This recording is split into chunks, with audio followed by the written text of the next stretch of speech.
Jay here, Stretford Paddock. This is the Paper Talk. As you can see, I'm in my kitchen. We are live, so get involved in the chat and the comments. A few stories doing the rounds this morning about Manchester United transfers, so we're going to get into all that. If you've not done so already, subscribe to the channel, give us a like. You know what to do. Good to see a load of you already here. Good to see the usual suspects. Sonic Notch is here, Phil Taylor, Akash K, Brian Casey.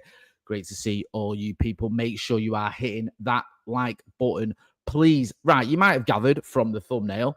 The main story I want to talk about, one of the main stories, is this sort of Palhinha link with Manchester United. Now, I saw this a few weeks ago. There was a story doing the rounds, and I didn't put much weight in it. I was like, no. But it's doing the rounds again. It's in the evening news this morning. I saw it. So let's get into it. Now, it's come via court offside. So already you're like, okay. Bit of a pinch of salt with this one. But I have seen this story over the last couple of weeks, sort of gathering momentum, but there's more than just one person reporting it. So you think maybe it's one to just keep an eye on for now. So it says here, Ruben Amorim's Manchester United are planning to make a move for former Fulham midfielder João Palhinha, who worked with the Portuguese coach at Sporting. It is believed that Bayern Munich are open to letting Palhinha leave this summer, and his agent is exploring options to bring him back to the Premier League. The 29-year-old struggled for regular game time under Vincent Kompany last season.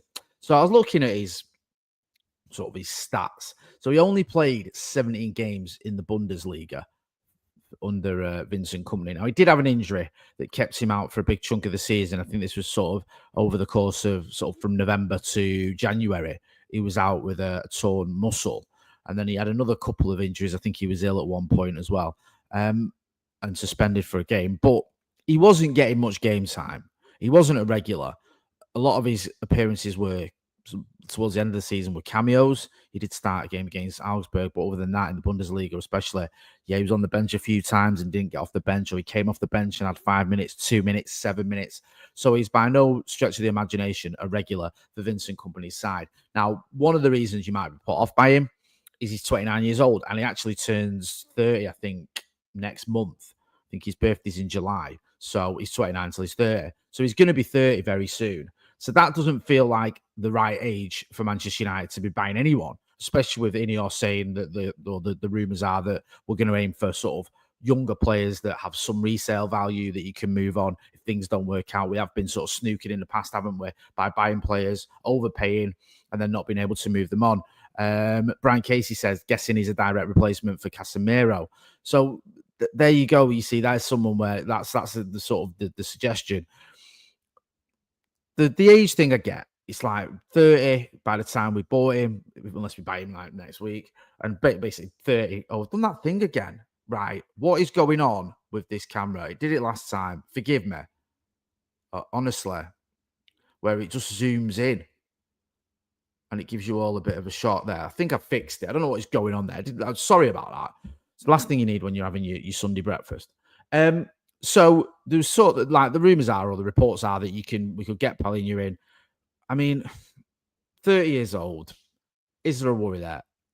I quite like this though. I quite like the idea of this. And the reason I like it is because there's question marks about Casemiro. Can he still do it in the Premier League? Is he going to be able to even give us one more season in the Premier League? I'm not so sure he can. I don't know what's going on with Manuel Ugarte. Does the manager fancy him? Is he the right man for the job? I think he needs to have a good second season. But bringing in Palhinha as another option, at least, wouldn't be a bad move for me, as long as the price is right. If you're going to spend sort of anywhere close to 50 million, then forget it. But I think they paid 50 million euros for him, didn't they, by Munich? And he's not playing for them. So you'd think you'd be able to get a bit of a cut price deal. I wouldn't even mind this as a loan move, to be honest with you. I know people don't like Manchester United loaning in players, but just someone to come in, just for a year maybe two, if if it works, you have an option to buy, whatever, just to give us a bit of extra cover, because we do lack options in the DM role, and I don't know if you can even use Casemiro that much in the Premier League. So yeah, I don't know. Let me know what you think. Is it too much? Is it too much to bring in a 30-year-old? Is it too much to do a loan move? You think that's no? Come on, we need to move forward, Jay. We need to be planning for the future, because we're going to spend money on Bryan Mbeumo, aren't we? I'll get to that one in a minute. But we've bought in Matheus Cunha. I expect us to sign Bryan Mbeumo for around similar money to what we've paid for Matheus Cunha. I'm guessing, I've been saying for a little while now, 50-odd million, 52 million, maybe with 10 million in add-ons. I think it's going to be around that fee. So then you've spent a decent amount of money. There's still talk that we might bring in a striker. We're being linked, kind of, with Hugo Ekitike and also with Victor Gyokeres. There's still slight rumours around Victor Osimhen, although they seem to be dying down. Manchester United were obviously in for Liam Delap, so we did want a striker. So is that going to change just because we're bringing in Brian Mbeumo? Maybe, maybe not. I actually think we might not end up buying a striker, if I'm being brutally honest with you. But you never know. The point I'm making, though, is we haven't got loads of money to spend. We do need to sell some players to buy more players. So maybe a cheaper option in midfield would make sense. Let me know what you think. I'm going to get into some of the comments. Cjo James John says, why no sales yet? I mean, it is still only early for transfers and for sales. I would like us to have done a little bit more business by now, but I'm not panicking. It's only the 22nd of June. We did have that week where there was no transfer window as well. So it's not quite panic stations yet, is it? Please hit that like button, please, people. Over 1,000 people watching. Let's get to 200 likes. Colin Brown says, loved your interview with Cunha on MUTV, Jay. I don't know who interviewed Mateus Cunha. Obviously someone who's very good looking. Doc Rock says he was decent at Fulham. He was decent at Fulham. Junu YT says Palhinha is a good player if he stays fit. Brian Casey says, to be fair, we need some experience in the squad too. Can't just have all young kids in the starting 11, an experienced spine. Akash K says, I can't believe Bayern prepared to sell for 25 million after just one season there. AJ Wright, 6197 with a very good question. Does it hurt Cobby's growth? I don't think it does. And also as well, let's say Palhinha comes in. He's at United for a few seasons. Even if he's at United for 3 seasons, Kobbie Mainoo at the end of that is going to be, 23? So it's not like you're bringing in a player who's going to... And also, it's slightly different to Kobbie Mainoo, isn't it? Kobbie Mainoo's not an out-and-out DM. And I think Palhinha, you can progress the ball forward as well, let's not forget. He's a bit more of a DM than Kobbie Mainoo. Let me know what you think. Gareth Rodway says, saw you reading The Sun last week and went blind. Yeah, we had a little bit of a chat about looking in The Sun. I didn't read The Sun, by the way. It's hashtag don't buy The Sun. But yeah, I like that one. Brian Casey says, surely Mainoo is a backup 10. I think Mainoo can play as a 10. I think we've seen him play there in the past. We've seen him score some goals there in that area as well. Don't forget what he did against Leon to what we thought was going to save our season. Obviously, it didn't quite work out. Morning, Uncle Jay says, Sleepy Sloth. Liam Murray says, Jay, can we get behind Rasmus as well if he stays? I agree with this. I've been saying this for a little while. If Rasmus Hojlund stays, which I think he might end up doing, then we do need to get behind him. I don't like the way the fans have turned against him. It's never nice to see. Is he good enough? Maybe, maybe not. There's a chance that he's not. But if he stays and he plays for Manchester United, try and get behind him. I get it. Try to sort of get his confidence back because the crowd are on him. I've said this a million times about Rasmus Hojlund. Last few times I've been at Old Trafford, the crowd have been proper on him. And my missus sat at the other end of the stadium a few weeks ago. I can't remember what game it was. And she said the crowd there were the same. He's getting it all from all angles. He's getting it off social media. If he stays, we want him to do a job for Manchester United. So, yeah, I'm all about getting behind him. Adel Samakia says, we are not going to do anything significant besides Cunha and Mbeumo. Next season is going to be another devastation. It sounds a bit like Andy Tate. Pray to God it's not another annihilation. I mean, we don't know. I'm not panicking yet, although I would like to see us start moving forward, hopefully next week with at least one deal. And also move some players on. Someone made the point before, we've not sold anyone yet. And that is a little bit disconcerting because I think by now Manchester United should be at least some more solid rumours around some of these players. I think there is something in Antony going to Real Betis, back to Real Betis. But obviously, Jadon Sancho, Chelsea ain't happening. Marcus Rashford to Villa ain't happening. There's talk that Marcus Rashford wants to go to Real Madrid, but I want to have a big, thick head of hair, but it ain't going to happen. So, look, I don't know what is happening with some of these players. Let's get into some more stories, though, and make sure you are hitting that like button, please. People, Hojlund twist. This is according to Gazzetta dello Sport. Napoli are back in the race for Rasmus Hojlund and have made contact with United to discuss the potential cost of a move, according to Gazzetta dello Sport. The Serie A club have reached out to Hojlund's representative with those conversations described as positive as Antonio Conte tries to strengthen his front line this summer. So, looks like Rasmus Hojlund could end up going to Napoli. I actually think he'd do quite well at Napoli. He's done quite well in Serie A before, hasn't he? I think he'll move away from Old Trafford if he does end up getting one. Might do him the world of good. And if not, then yeah, like we just discussed a minute ago, we need to get behind him. Antony, according to Fabrizio Romano, clubs in Italy have spoken to Manchester United about a deal for Antony. However, the Brazilian has his heart set on a return to Real Betis after spending the second half of the season at the Seville-based outfit. Talking on his YouTube channel, Romano said there are some approaches for Antony also from Italian clubs in the recent days and weeks, but my understanding is that Antony is still giving priority to Real Betis. It works really well, didn't it, for Antony at Real Betis, and I can understand why he'd want to go back there. And I think it'd make sense if Manchester United could get a deal done. There was talk of this sort of rent to buy kind of scheme, not like a house, but like a house, but with a footballer, where I think there'd be like a part ownership between United and Real Betis. I mean, look, I think the numbers being bandied about for that were United get 17 million quid and then potentially more further down the line. We just need to get some money in for these players. 17 million quid isn't really enough for Antony, but if it's part of a deal that, on the way to more money, then maybe that can work. But we definitely need to move him on. And to be fair to him, he's one of the assets or the loanees, I should say, went out and did well. And who looks like he's actually put himself in the shop window. I think Jadon Sancho did all right at Chelsea. I think Marcus Rashford did all right at Aston Villa, but the wages those two are on as well, it makes it very, very difficult, doesn't it? It really does. Get involved in the chat in the comments. Let us know what you think about the outgoings. Is there any players you think that I've mentioned that we should be trying to keep hold of? Do you think any of those players have a future? Joe brought up the question of Marcus Rashford staying on the Off the Bar podcast the other day. Just as a thought, like, do you think there's any chance? And I think we all agreed, no, there isn't. Don't think that's going to happen. Don't think Jadon Sancho's got much of a future at Manchester United. Antony either, to be honest with you. I think all three of those players need to go. And look, you could be looking at about 120 million quid for the three of them. That'd proper help us. Dalron Frederick says Rashford is begging Barca for a move. Gazaru says Betis make a profit on transfers every year. They just need to cough up. And then he said something else that I won't repeat, but you can probably read it. There's a few other chats as well. Apparently willing to take a 30% pay cut to stay at Betis, says Brian Casey, which is good to say. I say good to see because at least he's trying to get his move. He's keen to play football. I always respect that. Amino Rashid says Rashid gets hate from the media, but Grealish doesn't. I think there's a fair point there. I think Grealish has probably been less effective than Marcus Rashford, but in Jack Grealish's defense, he's been part of a successful team. He's been part of a team that has won titles and has won the treble as well. He was a part of that team. It's like Joe was making his point the other day upstairs in the office. It's like Grealish won the treble and then just decided to just give up or just went on an absolute bender for the next 18 months or whatever it's been. It's been a bit weird, hasn't it? So, yep. 2 tiers in a bucket says we need proven 23 to 27-year-olds. I understand that. However, I do think you can have one or two who aren't 23 to 27 in terms of a little bit older. I think someone like going back to Palhinha, if we were to make a move for him, I get it. I just think it's a one-off. You don't want to start buying 3 or 4 30-year-olds. That'd be a bit of a disaster.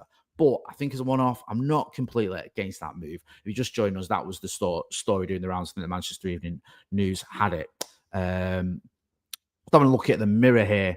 It says Manchester United sent strong Ahmad exit demand after transfer agreement. Amad Diallo was one of the standouts. It's Ahmad now, and I don't think he uses Diallo in a desperately dismal 24-25 season for Manchester United. Amid shock suggestions, he could be a make weight for new signings. I mean, this looks like nonsense. Absolute nonsense. I think this is just sort of an opinion that's being shared in the Mirror as an option or as a story rather than actually anything in it. There's no way Ahmad is going to leave Manchester United anytime soon, and nor should he. As the article says, he's been one of the bright sparks. There's only probably him and what maybe Bruno, Mazraoui, and a couple of the young players who did quite well, who actually did anything of note last season. So I don't see him going anywhere. The Express are running with this story. Brentford's dream window was huge and Mbeumo deal reached with Man United and Barca raided. Huge deal. The deal and Mbeumo deal reached. I don't think it has been reached at all, to be honest with you. And even the article doesn't sort of give us anything new. it just feels like everything's stagnating and people are just twisting articles to make it sound like there is some sort of movement on Bryan Mbeumo. I do expect him to join Manchester United. I'm hoping there's going to be a bid soon. Some people are saying it's going to be after July the 1st, and I think that's when PSR or there's some changes or the PSR reports, whatever it is, kick in. I don't know. We'll have to wait and see. As always, we're going to keep you posted. And we're talking to a lot of journalists. I think we've got Laurie in on Tuesday as well, so maybe he can give us a little bit of an update, and we'll be talking to one or two others. So I'm not panicking just yet on Bryan Mbeumo. It's just getting a little bit frustrating in it when you're waiting for some movement, you're waiting for some stories, you're waiting for an update, and it all just feels a little bit meh, like nothing's really happening, and then people are trying to spin a narrative to make it look like something is happening. It's like, what, Bryan Mbeumo deal done, agreement reached? Well, actually, it hasn't. We're still waiting for something to happen. Robert Hewitt says, imagine Ahmad playing against us. Yeah, I don't like to imagine that. Chris Hintonio says, media are becoming strange. Sesko is obviously signing for Arsenal. He's 5-1 on. Yeah, it looks like Sesko is going to sign for Arsenal. I mean, we're waiting to see when that happens. It could be any day now, but that is what's led to Manchester United being linked relatively heavily with Victor Gyokeres, because the smart money is on Benjamin Sesko going to the Emirates, which means who's going to come in for Victor Gyokeres, considering that Arsenal were the main ones that might be in for him.